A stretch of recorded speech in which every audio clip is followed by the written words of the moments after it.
What's up, Believe Nation? Today I wanted to do a special video talking about something really practical. Let's get into the nitty-gritty of promoting the business. And I'm going to talk about the 7 ways to dominate a local market with your business. 9, 8, 7. So I've gotten a lot of entrepreneurs writing to me saying I have a local business. My market is not online. It's not YouTube. It's not internet sales. I'm trying to land local clients. I want people to come to my store. I don't want a client across the country. I want somebody who's right next to me. And so being the owner of the largest salsa dance school in the country, maybe in North America, I wanted to share some of my advice, as well as seeing other entrepreneurs have success, on 7 different ways that you could dominate your local market, and hopefully it helps you guys build your local businesses. So number 1 is win at local SEO. This is super important. When somebody is trying to find a salsa dance class, a restaurant, a plumbing service, whatever it is, one of the first places they go to is online. They go to Google and they type in best salsa classes Toronto, salsa dance classes Toronto, whatever it is, and you want your content to show up. And it starts with creating really good content, right? So you want to create a website that has lots of content. You want a content creation strategy, so it's not just your page and the services you sell and your about page. It's a great start, but you need to have a content strategy. Google loves content, and you need to understand that now you've become a media company. Right? You need to not just tell your story, but provide advice. If people see you providing advice, that you're friendly, that you're knowledgeable, that you know what you're talking about, that you can help, then they're going to come to you as a default place. If you can get that #1 ranking, then people are going to click on it and give you the first chance to win them over. And so what I'd be thinking about is I want at least 1 new article up, 1 new 500+ word article on your website up every single week, ideally more than once a week, but I got it, you got a business to run too, at least once a week, and share your expertise. And you might be thinking, well, how do I get enough content? How do I'm going to run out of ideas. Think about what your customers ask you for. Think about what are the common questions that people walk into your location, email you, or call you. What are they asking for? And then turning that into content that you can put up.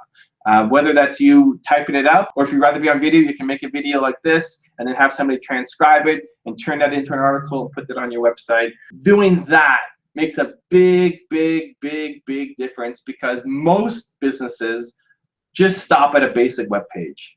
Most local businesses just stop at having the About Us page, the services or products page, the home page, 5, 6, 7, 8 pages, and that's it. Where you want to create page after page after page after page, and it'll help you win a lot of the long tail content searches, especially if you're a brand new site. People may have been around for years. You may not get the #1 keyword yet, but you'll win at all the other long tail keywords, all the other more obscure searches. You'll get all of those, and it'll lead to sales for you. So it's super important you have a content strategy and you win at the local SEO game. Number 2 is use local media. Using local media is massively powerful. I'd be connecting with, don't worry about the New York Times and the Wall Street Journal and all that stuff. That can help. That can help with your branding. If you get into the New York Times, you can put that on your homepage and say, yes, featured in the New York Times. But if you want to get local business, you want people walking in your doors, then you want to look at the local media. And the good news is it's a lot easier to get those guys. They're always looking for stories. Understand that they are always looking for stories. If you have a good story to tell about why you started this business, about a new thing that you're coming out with, about the lives that you've impacted, not just a promotional piece, because they don't care about that. They want a general story that's going to help them. You're making the reporters' lives easier, right? That's their job. If you're giving them a gift of a story, then it makes their lives easier, and it's easy to get a yes. So what I would do is make a targeted list of all the people who could be potentially interested in what you're doing. Don't just reach out to everybody. Make a targeted list. Understand the types of content that they push. What kinds of stories do they write in the paper? What kind of interviews do they do on their newscast? What kind of people do they have on their radio show? And then pitch a similar story that involves you somehow, right? It could be, again, how you founded your business. It could be your expert advice on whatever is happening in your local area, right? Anything that's related to your industry, in any shape or form, you should be the default expert that they want to talk to and profile. At TDS, we've done articles about some of our initiatives. We had a little library that we've brought into our location and got that in the media. We put acts of kindness on the TV. We have a retail store. At the front, we showed people doing acts of kindness, and that got picked up by media. We've done charity events I'll talk about later on, where we had a dance-off that we raised money for a charity, and that got 2 TV crews into our space. So always thinking about the story. They don't care about your promotion. They don't care about your offers. What's the story that you can bring by looking at other stories they've done, model those, and then pitch them. If you do a good job, again, you're making the reporters' lives easier. And a tip to help you with your SEO, every time you get featured in the local media, always ask if you can get a link back to your website from whatever story, because those websites can carry a lot of authority, and having that link back can really help your SEO.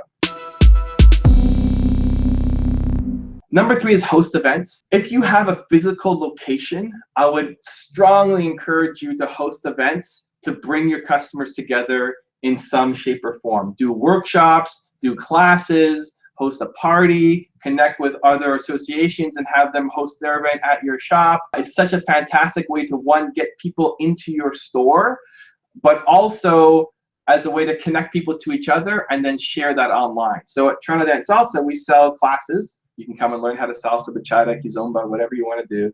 And then we'll have parties and host events multiple times per week.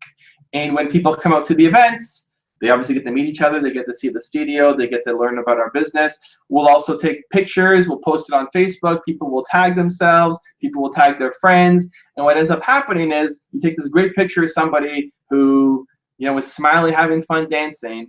And then the next day they go to work and their friends have all seen it and they say, wow, you look so happy. Where were you? What were you doing? Oh, I was at Toronto Dance Salsa. We had a great time. We had this amazing party. And so that spreads rapid word of mouth through social media. So it's getting people into your space who may not have known about it before. It's about giving people a way to connect with each other. And then if you're taking pictures and put them online on Facebook, it's an opportunity for them to be able to get some exposure to their friends and to learn about your business in the process. So I highly recommend you having regular events on your off hours to get people in. Number 4 is give to local charities. I find this really valuable. One, just as a listen, it's a good thing to do, right? Like, be a part of your community, give back, contribute. If you have products or services that you can give in kind or do workshops and help people, I think it's just a good thing to do.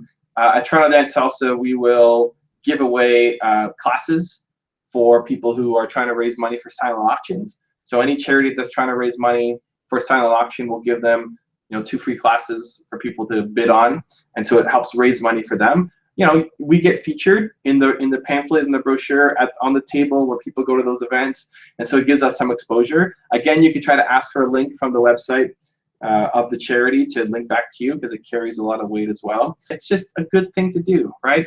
The other thing we'll do is sometimes we'll go and do performances at charities. Sometimes we'll do classes. If it's a fundraising dinner or event, maybe we'll get up there and teach people how to dance. And again, gives us some exposure, lets people know about what we're all about. Maybe people see that dance and say, oh, maybe we should go do that, you know, as our New Year's resolution or as our date night, or I want to try something new and meet somebody, you know, make some new friends, or maybe meet somebody special. Then that's a great opportunity to be able to introduce ourselves. And so it's a mix of doing the right thing, giving back to your community, but also giving some good exposure for your company. Number 5 is collaborate. Here I'd be looking at how can you collaborate with other businesses that are in your area that serve the same target market that you can have some kind of relationship with. So for us, we partnered up with local restaurants where we've done collaborations where, you know, they might promote us in the restaurant, we'll promote them in the studio. It can be a dinner and dancing kind of occasion. We'll partner up with nightclubs where we'll go and use their space and bring our students to their space, and they bring their people to the space. And so, you know, the people that they bring may not have ever heard of us, and so that is an option to do classes.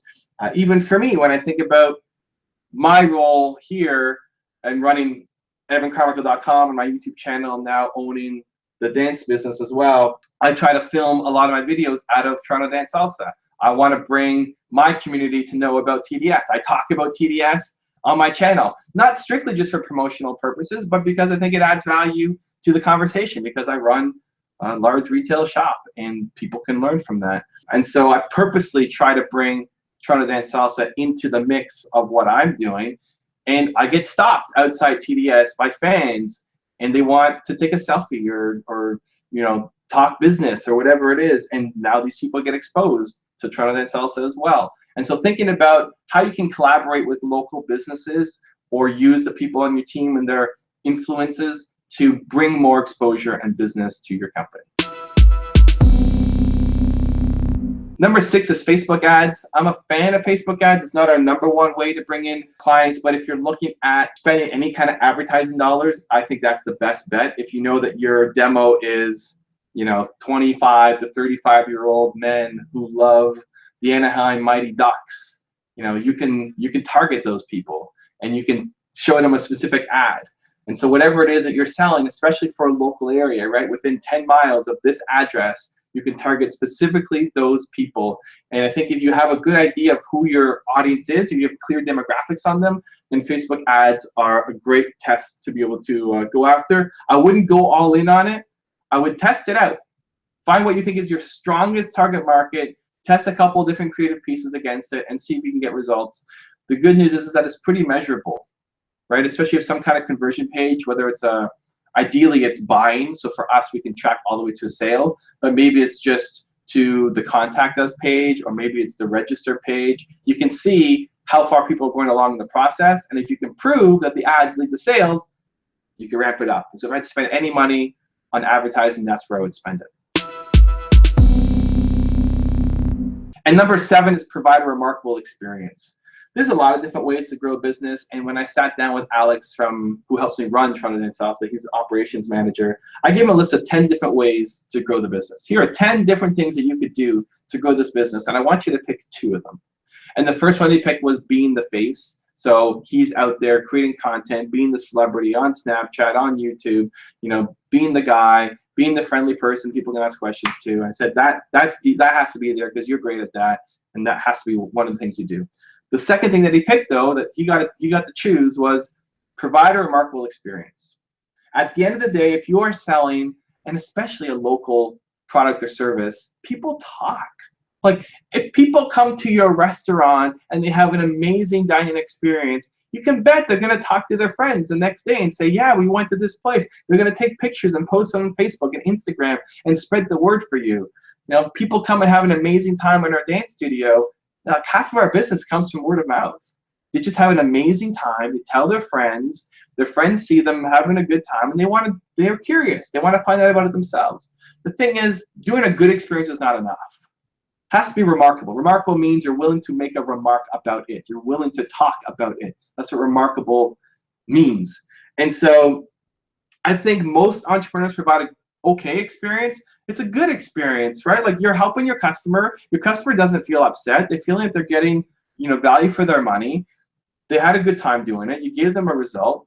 But is it so good that they want to go out and tell their friends about it? That's the difference. Is it so good, and not just the product or service, but the experience of dealing with you, everywhere from the website to the email, to the first contact, to the phone call, to the coming into your location, is all of that such a great experience that they have to tell their friends about it?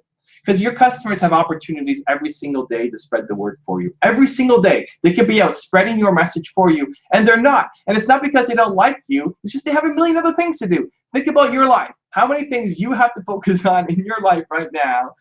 I'm sure you'd love to be able to help refer some of your entrepreneurial, you know, businesses off to your friends. You just don't think about it. You got too much else going on. And so that's your challenge. You need to break through the clutter and the noise that most people have going on in their day-to-day life of the 1,000 things that I need to get done today. I can't wait to tell your story about what a great time I had in working with you, because you were so amazing. That's what you need to get to. So providing the good experience isn't enough. It has to be remarkable. So those are my 7 ways on how to dominate a local market. I hope you guys enjoyed. I'd love to know, what did you think? Was it valuable? What was your favorite tip? Leave it down in the comments below. Also, if you feel like I'm missing some, you want an 8, 9, 10 that you want to add to the list, Put it down in the comments. I'm going to join in discussion. Thank you guys so much for watching. I believe in you. I hope you continue to believe in yourself and whatever your one word is. Much love, guys. I'll see you soon.